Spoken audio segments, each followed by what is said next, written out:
জাতীয় নাগরিক পার্টির সার্জিস গতকালকে একটি ইফতার পার্টিতে যে ঘোষণা দিয়েছিল, সেই ঘোষণা আমার কাছে মনে হয়েছিল যে সার্জিস তার আসলে অনেক কিছুই কন্ট্রোল করে, কিন্তু বাংলাদেশে প্রথমবারের মতন আমরা ব্যতিক্রম কিছু দেখতে পাচ্ছি। বিশ্বাস করেন যে ডক্টর ইউনূসের সরকার অন্য কোথাও সংস্কার করুক না করুক, একটা মেরুদণ্ড ভাঙা অবস্থায় আমাদের জাতির বেশ কিছু ডিপার্টমেন্ট পড়ে গিয়েছিল।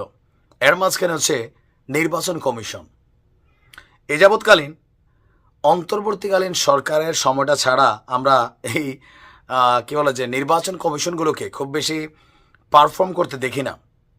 বাট এইবার আমাদের যিনি নির্বাচন কমিশনার আছেন, প্রধান নির্বাচন কমিশনার, ওনার সাহস দেখে আমার কাছে ভাল লাগছে এই কারণে যে তিনি জাতীয় গুরুত্বটাকে, যে জাতির প্রয়োজন যেটা, সেটাকে ফোকাস করছেন। সার্জিস বলছিল শেখ হাসিনার বিচারের আগে এদেশে নির্বাচনের কথা কিভাবে মানুষ মুখে আনে। তো আমি কমেন্টে দেখলাম কেউ বলছেন যে শেখ হাসিনার বিচারের আগে নির্বাচন মুখে আনবে না, তুমি তো বিয়ে করছো, তো তুমি কিভাবে বিয়ে করলা? শেখ হাসিনার বিচার হইতো জুলাই আগস্টে যারা আছে তারা আর একটু মানে পজিটিভলি যাইতো, তারপর তুমি বিয়ে শাদী করতা, সবাই খাইতো। কাউন্টার পাল্টা কাউন্টার, স্যার এই কাউন্টারগুলো বিএনপির তারাই করেন এখন। আচ্ছা, তো ছাত্রদের স্বপ্নে বা পরিকল্পনাতে পানি ঢেলা দিচ্ছে আমার কাছে মনে হয়েছে ইসি।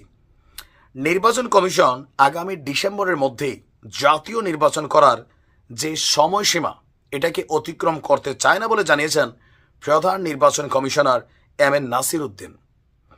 তিনি বলছেন যে এই সময়সীমা যাতে পার না হয় সেই জন্য ইসি, ইলেকশন কমিশন সর্বাত্মক প্রস্তুতি নিচ্ছে। এক্ষেত্রে ডিসেম্বরে নির্বাচন করতে হলে অক্টোবরে নির্বাচনের তফসিল ঘোষণা করতে হবে।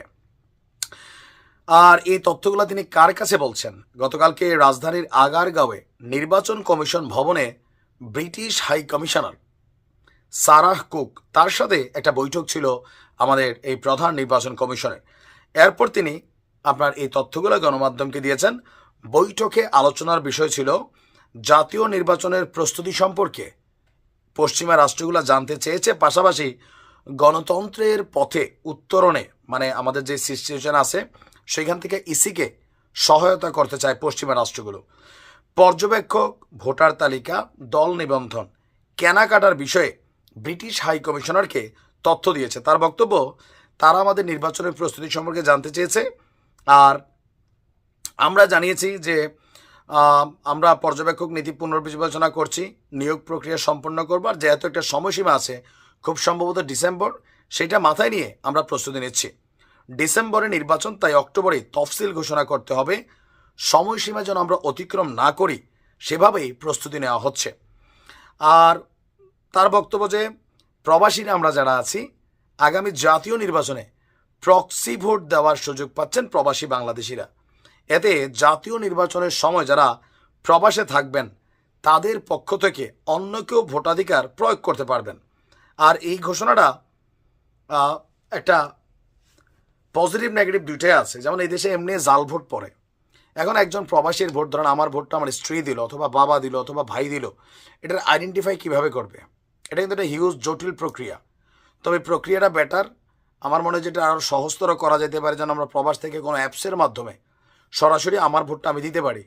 দেন ভোটের মাঝে একটা আরও বড় ধরনের জমজমাট লড়াই হবে। বাট প্রক্সি ভোটটা কোথাও না কোথাও একটা ইন্টারফেয়ার করবে। যাই হোক, এখন জাতীয় নাগরিক কমিটি নির্বাচন নেওয়া যে পেছানোর রাজনীতি করতেছে তাদের দল গোছানোর জন্য, এই জায়গাটাতে ইসির এই শক্ত ভূমিকা অনেকটা তাদের স্বপ্নে পরিকল্পনায় পানি ঢেলে দেওয়ার মতন। তারপরে দেখা যাক, আবার পরিবর্তন হতেও পারে। ভালো থাকুন।